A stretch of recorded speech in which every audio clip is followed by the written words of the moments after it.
Hello, everyone, and welcome to our final session of the day before we have AI Idol kickoff. And please welcome Neha Singh, CEO of Obsess, and she'll be speaking to us about the future of online shopping with AR and VR. Thank you. Okay, thank you. Thanks for having me. My name is Neha Singh. I'm the founder and CEO of Obsess. So just a quick background about myself before I get started. So Obsess is an experiential e-commerce platform. We create virtual stores for brands and retailers. We are a startup. We are backed by Village Global, which is a fund backed by Jeff Bezos, Bill Gates, Mark Zuckerberg. Our customers include brands like Dior, Chanel, Tommy Hilfiger, Diesel, Ulta Beauty, and many others. Before starting Obsess, so I'm an MIT alum. I was a software engineer and tech lead at Google for 5 years. And I kind of moved from the world of tech to the world of fashion. So after Google, I was the head of product at Vogue for 4 years. So I was the first tech person Vogue hired in their history, and I launched all of the current Vogue digital properties. So today I'm going to talk about the future of shopping with VR and AI. This is a pretty broad topic, but we'll try to cover a few things in the 15 minutes that we have. Okay, so first let's start with why online shopping needs to change. So if you think about today's e-commerce interface, right, every website looks something like this. It's a grid of thumbnails on a white background. And whether you're shopping for fashion or you're shopping for beauty products or you're shopping for furniture, the interface is exactly the same. And it is exactly the same as buying toothpaste on Amazon, right? This interface was actually created by Amazon 25 years ago to sell books. And then from books, it got used for everything from, all these different categories, every single brand. And so today, especially on mobile, if you think about the online shopping experience, once you get past the homepage of a website, every site looks the same, every brand looks the same. But we know that today's consumers expect visual content, expect interactivity, and expect experiences. And so if you're familiar with the world of retail, experiential has been talked about in the context of physical retail stores for the last several years. But experiential is now coming to e-commerce. And what experiential means in the context of e-commerce is how can I experience the brand and how can I experience the product online in a much richer way than I have been able to do in the past. So if you think about what today's shopping interface is, which is kind of on the left, which is essentially like a database on a web page, it's a catalog-driven interface, mainly search, filter, kind of infinite scrolling is the primary mode.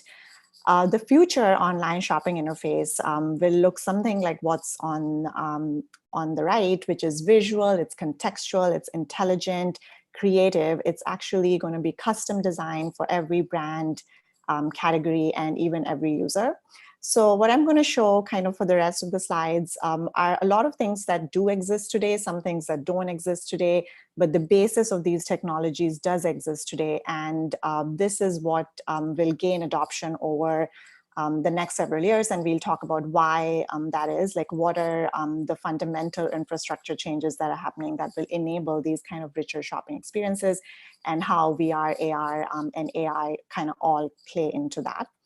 But first of all, if you think about the real world, it is 3D, it's all around us. And so online shopping is eventually going to, or already can, have the same 3D 360 visual interface. It can be much more interactive, much more dynamic. So if you look at some of these are videos from some experiences and virtual stores we have actually created for brands. It's a very interactive interface where the user is driving the experience, similar to what you might do in a real store setting where it's discovery driven, where you are browsing, you're getting inspired and interacting with the products as well as the sales associates in the store.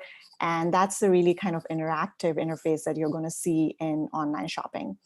And the dynamic piece is the fact that these products that you see here can actually be dynamically merchandised in a virtual store setting. So if I'm going to the store or somebody else is going to the store, we can see different products based on our preferences and our past history. And the way that this is actually coming about is using photorealistic CGI technology. And so here it's essentially, CGI technology that's been used for special effects in movies for years, but now using it to create much richer online shopping experiences. And really kind of the turning point in this has been the fact that now it's possible to do this at a very high resolution, very high quality on the devices that people already have.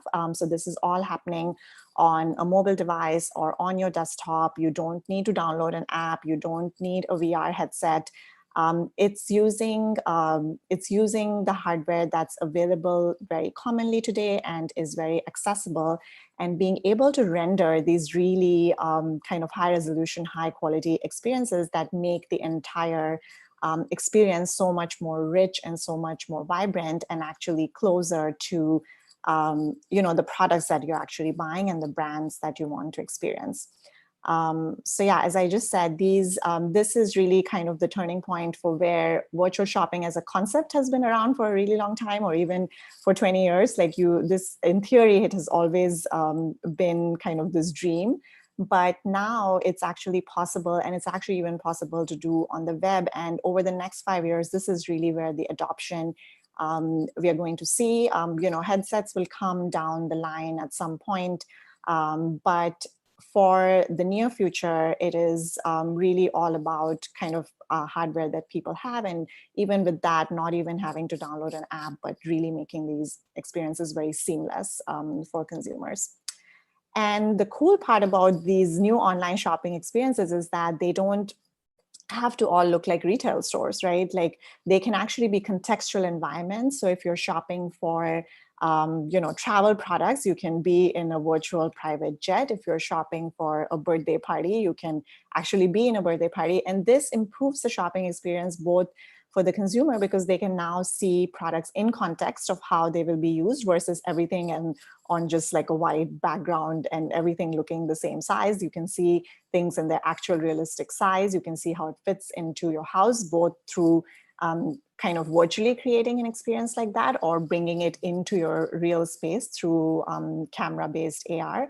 And so that's kind of really redefining and going even a step further, not just from e-commerce, but also from retail stores today, because these new online shopping experiences don't have to just look like retail stores. Like they can really look like anything. It can be fantastical, it can be real, and really gives the brands creative freedom to really express and engage consumers in the way that they want.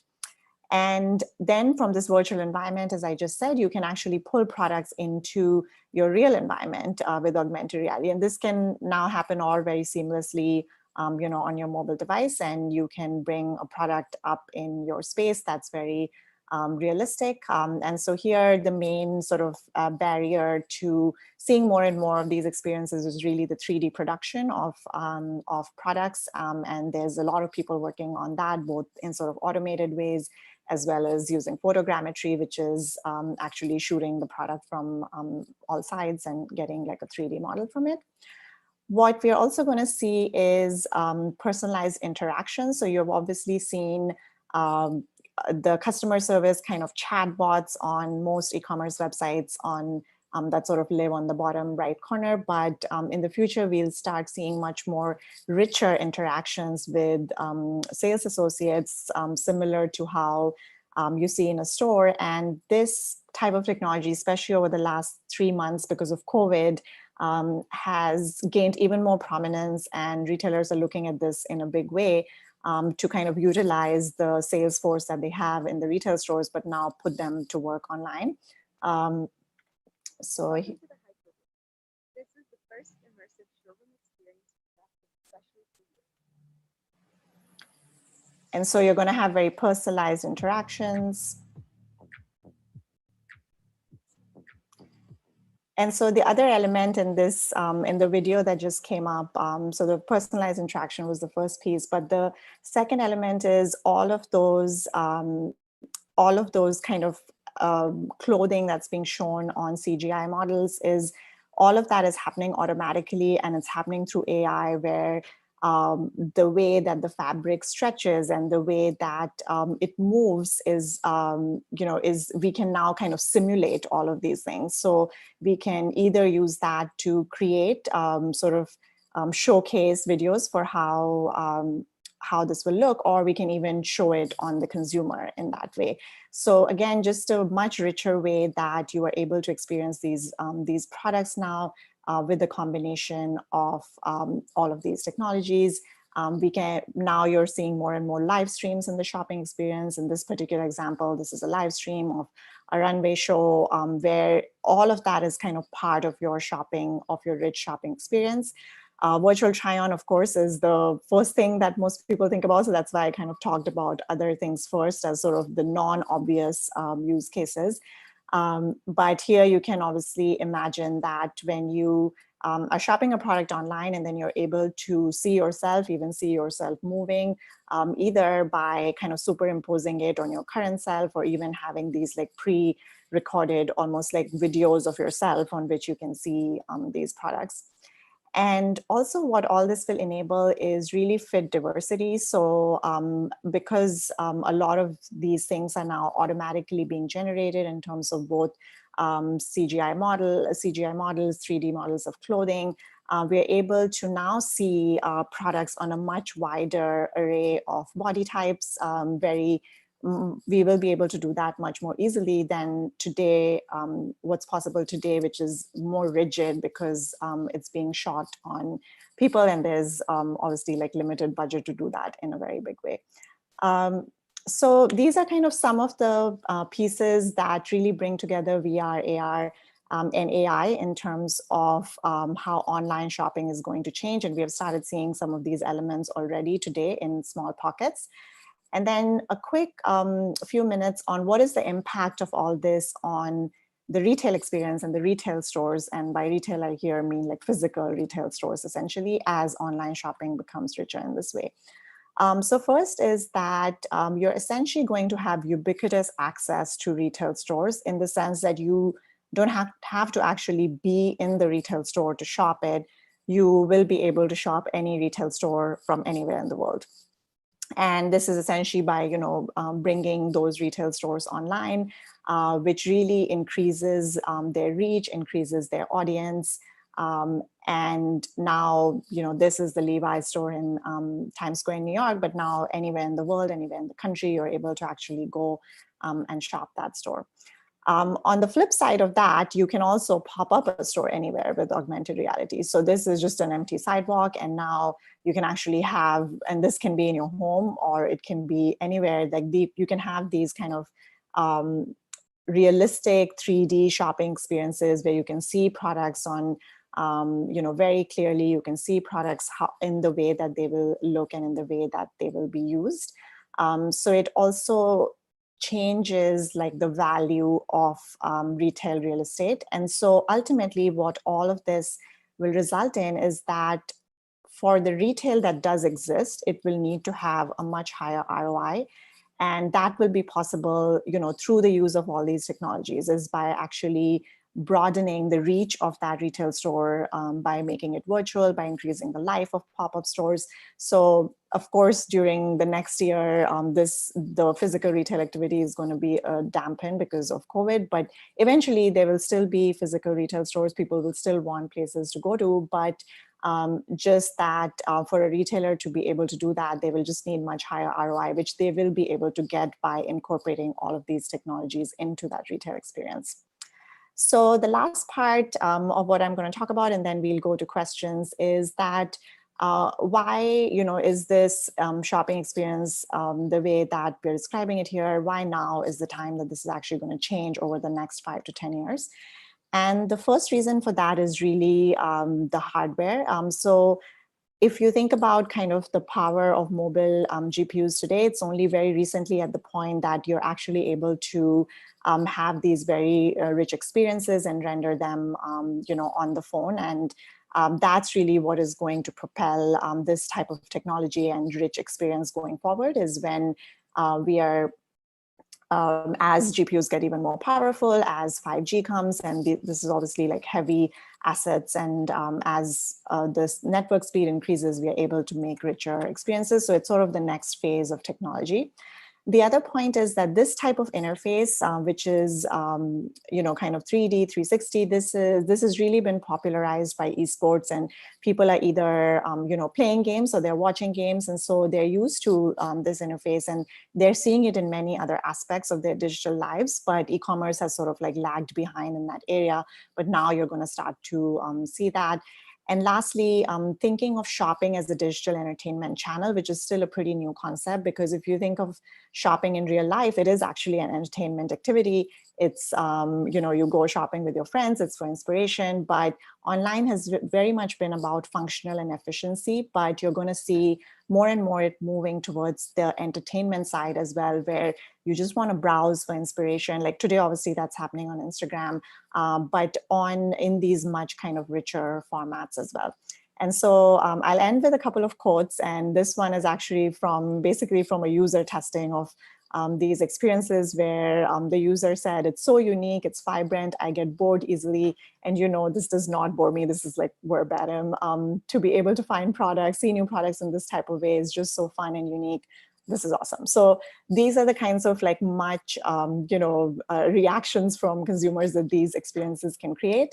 And then this quote I really like. It's from Doug Stephens, who's a retail futurist. And he says that Amazon will become the Sears catalog of the future. The days of pointing and clicking at pictures on a screen will come to an end within a decade. While seemingly invincible today, Amazon, like Sears before it, will eventually be overtaken by new platforms that completely redefine what shopping is. So this is really the phase that we are entering into. So thank you. And we can go to questions now. Yeah, Neha, very interesting. Thank you for that. So our first question is, how do we apply this technology in spectacles or glasses, such as Google Glass, so that we don't need to use mobile devices continuously? Yeah, so that's a great question, because these technologies, I would say, like sort of 3 to 4 years ago, or Google Glass was obviously probably like 8 years ago at this point. First, people were thinking that these type of interfaces will really only be accessible through devices like VR headsets and AR glasses. And that will definitely be the case in the future. Right now, we are in kind of an in-between stage where the hardware for the headsets still needs a bit of work. They are not as accessible in terms to consumers. So at the moment, it is important that we are reaching consumers with the hardware and devices that they already have. So it is possible to take all of these experiences and experience them in a VR headset, of course, for Google Glass or HoloLens or Magic Leap, or the glasses that Apple is working on. They will be experiences sort of like the pop-up store example that I showed, where you can just come up somewhere. All of those will be possible in those glasses, so that you will really definitely see in the next 10 years. I think it will still take at least 3 to 5 years, in my opinion, for it to move to a primarily headset-based interface. Got it. Yeah, that makes sense. So does this increase the time spent shopping for the typical customer, and are customers actually ready to use this sort of experience? Yeah, so what we have seen from the experiences and virtual stores that we have created is that it is increasing customer engagement, which is both in terms of the time that they're spending interacting with the brand in this kind of environment, as well as just the interaction rate. So how much they are like clicking on things and watching videos and all of that. So a lot of times we are actually taking, in a way, that assets that brands are already creating for Instagram or this and that, and it's really kind of creating a cohesive engaging experience out of it. And then we have also seen increase in customer loyalty, so people coming back more often, in conversion rates, so actually making the purchase at a higher rate than in normal e-commerce, and higher AOV, which is cart size, which is like the number of products people are buying. And that one is kind of interesting also, because although like the goal of these, at least for us when we started it, was not necessarily to make the experiences more efficient. But what happens is, because in this virtual setting, you can actually see a lot of products like very quickly with one, swipe of your finger on your phone. So in a normal e-commerce setting, you have to go to like bags and shoes, and they're all on separate pages. Whereas here, like if a brand wants to show everything that they have, you can see it similar to a store where you can see it very quickly at a high level, and then of course you can jump in. So that's partially the reason for people discovering new types of products and buying more. And then the second part of the question, which was, are consumers ready to use it?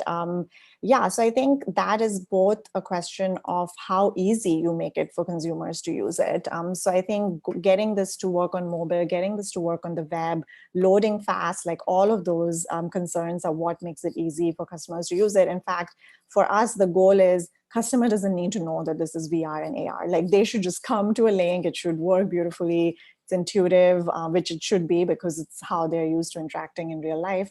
And so, yeah, we find that it's not a learning curve for people to use it. And it's mostly about like making it really easy to access. Makes sense. And do you find, so me as a shopper, I don't like to spend tons of time shopping. I'm kind of the opposite side, but you said it's more that customers are engaging more. Is it also helping customers that want to move quickly through things? I know you said like they can see more at one time, but do you think it enables that as well? Yeah, I think so. I mean, initially our, for example, like we hadn't done a lot of like men's stores, but we hear more feedback that like, oh yeah, I don't like to go to store and spend a lot of time, and this is like helping me just do it like very quickly.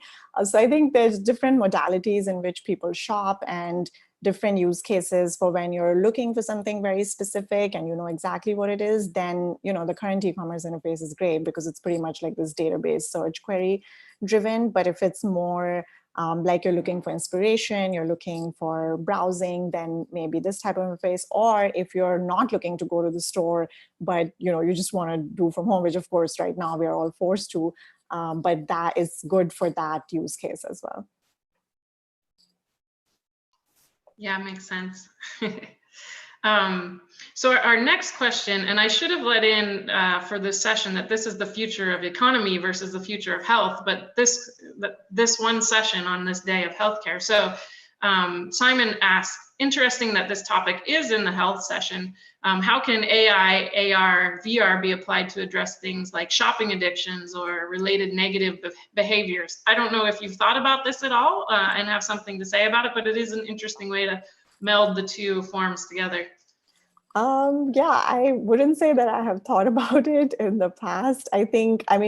In terms of just like applications of VR technology to treating addictions, to treating phobias, I think there's a lot of research out there and case studies that have been done that it's really helpful in when you're immersing people and making them, for example, face their fears. So I'm sure there is an application of that with VR, AR, and AI for related negative behaviors. Yeah, I feel like it must be. I don't know if anybody is working on it, but it would be an interesting area. Yeah, so great question, Simon. Another one on here is this live anywhere where we can use it for some much needed retail therapy? Yes, you can go to our site on shopobsess.co and browse virtual stores from many different categories, and each of them is unique. The background that I have here is this is all digitally created. So it's CGI, basically, like it's a feathers store. So it has like feather products. Yeah, so you can see kind of stores across fashion, beauty, wellness, fitness, home, all kinds of different categories on shopobsess.co. And also we license our technology to brands and retailers. So on various customer websites, you can find them as well. And yes, they are live and have been live for a while. Great. And have you seen an uptick with COVID that people are jumping on? Yeah, absolutely. We have basically grown, I would say, like 300% over the last 3 months. So it's been like a really busy time for us. And just, a lot of interest from retailers and brands to adopt this technology. Whereas in the past, it was still or till last year, I would say it was still looked at sort of in an experimental kind of way, but now it's really more of a need driven. So it's really been like a fundamental change, and retailers are just getting much more savvy about this too. And they're coming with very specific requirements and briefs. So it's helping us develop our platform as well in to serve both the needs of the customers and the brands. Right. Well, wonderful. Well, Neha, thank you so much. It's been a pleasure learning about the shopping experience and where the next set is taking us. So thank you. Great. Thank you. Thanks for having me. Bye.